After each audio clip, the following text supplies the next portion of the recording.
Welcome to Samba Samba. Enjoy the video. You'll begin by confirming prerequisites so changes apply everywhere.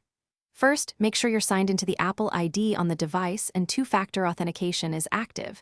This secures location changes. Once done, open Settings, tap your name, then Find My, toggle on Find My iPhone. Also verify Wi-Fi or cellular is connected and you know your Apple ID password, because Apple verifies identity before allowing location edits. After this, you're ready to change device location settings or region-specific settings. You'll now adjust the specific location settings. For apps, go to Settings, Privacy and Security Location Services, toggle it and set each app to Never while using or Ask.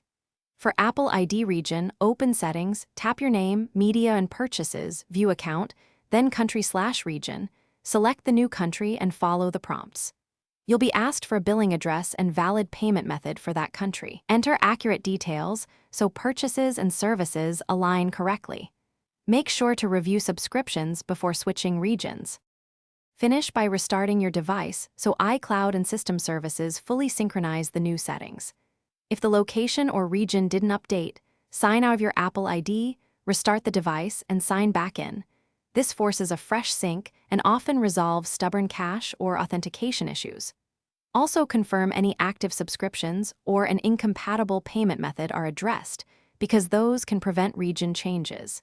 If you still face problems, use a secondary device with the same Apple ID to test or contact Apple support for account verification help. Thanks for watching. Consider subscribing if we helped you.